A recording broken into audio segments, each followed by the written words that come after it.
તો અમદાવાદમાં અસામાજિક તત્વો સામે કાર્યવાહી યથાવત। ઉજાલા સર્કલ પાસે તંત્રનું મેગા ડિમોલિશન। અસામાજિક તત્વોની મિલકતો ઉપર બુલડોઝર ફેરવવામાં આવ્યું। 5 ગુનેગારોના મકાનોને તોડી પાડવામાં આવ્યા। સરકારી જગ્યા ઉપર ગેરકાયદે બાંધકામ હોવાથી કામગીરી કરવામાં આવી। વેજલપુર મામલતદાર અને એએમસીની ટીમે કામગીરી કરી। પોલીસ કાફલો સાથે રાખી દબાણો દૂર કરવામાં આવ્યા। બુટલેગરોના ઘરોમાંથી દારૂની બોટલો પણ મળી આવી।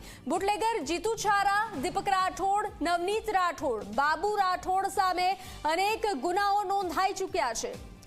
તો તંત્રની કાર્યવાહી સામે આવી છે। પોલીસ કાફલો સાથે રાખી અને દબાણો દૂર કરવામાં આવ્યા છે। ડિમોલેશન હાથ ધરવામાં આવ્યું છે। અત્યારે રાજ્ય સરકારશ્રી અને ડીજીશ્રી અને શ્રીપીશ્રીની માર્ગદર્શન હેઠળ જો લુખ્ખા તત્વો વિરુદ્ધ કામગીરી હાથ ધરવામાં આવેલ છે। એમાં સરખેજ પોલીસ સ્ટેશન વિસ્તારમાં ઉજાલા સર્કલ પાસે શંકરપુરા વિસ્તારમાં 5 બુટલેગરોને 5 ઘર અને 11 જેટલા મકાનની તોડી પાડવાની કામગીરી હાથ ધરવામાં આવે છે। એમાં લક્ષ્મણસિંહ કૃષ્ણા ગુલાબસિંહ રાઠોડ, બાબુભાઈ ગુલાબભાઈ રાઠોડ, જીતુ ગુલાબભાઈ રાઠોડ, દીપક ગુલાબભાઈ રાઠોડ, નવનીતભાઈ બાબુભાઈ રાઠોડ, જેના વિરુદ્ધ 9, 23, 7, 30 અને 4 ગુના દાખલ થયેલ છે। એની વિરુદ્ધ કડક કાર્યવાહી હાથ ધરવામાં આવેલ છે। અસામાજિક જે ગતિવિધિઓ થઈ રહી છે એના ઉપર કાબુ મેળવવાનો પ્રયત્ન પ્રશાસન કરી રહ્યું છે અને હાલ જે અધિકારી છે એઓ પણ આપણી સાથે ઉપસ્થિત છે। એમની સાથે વાતચીત પણ કરીશું, એમને પૂછીશું। સર, આપ જણાવો, અસામાજિક જે તત્વો છે એના ઉપર કાબુ મેળવવાનો પ્રયત્ન કયા પ્રકારની કાર્યવાહી છે?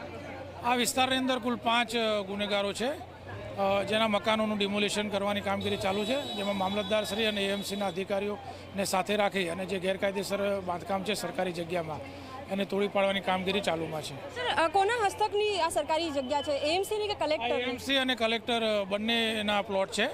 આગળનો ભાગ છે એ એએમસીનો વિભાગ છે, આ પાછળનો એ મામલતદારશ્રી કલેક્ટરશ્રીના વિભાગનો ભાગ છે। બિલકુલ, હાલ જે કાર્યવાહી છે એ અત્યારે કરવામાં આવી રહી છે। આપ દ્રશ્યો જુઓ છો કે જે જેસીબી સહિતની એએમસીની ટીમ હોય કે પછી કલેક્ટરની અંતર્ગતની જે ટીમ હોય, તમામ જે ટીમો છે તેઓ હાલ અત્યારે અહીં કાર્યવાહી કરી રહ્યા છે। અને મહત્વની વાત એ છે કે 5 જેટલા અસામાજિક તત્વો કે જેમને જે અસામાજિક પ્રકારની જેઓ પ્રવૃત્તિઓ કરી રહ્યા હતા એમની સામેની આ કાર્યવાહી છે। જેસીબી સહિતની એએમસીની ટીમ હોય, કલેક્ટરની ટીમ હોય, તમામ જે ટીમો છે એઓ અત્યારે કાર્યવાહી કરી રહ્યા છે। અને હાલ જે લોકો કે જેઓ એક સાનુકૂળ વાતાવરણ વચ્ચે અસામાજિક વાતાવરણ ઊભું કરતા હોય એ લોકો સામે અત્યારે તવાઈ બોલાવવામાં આવી રહી છે। કેમેરામેન તુષાર શાહ સાથે સપના શર્મા, ઝી 24 કલાક, અમદાવાદ।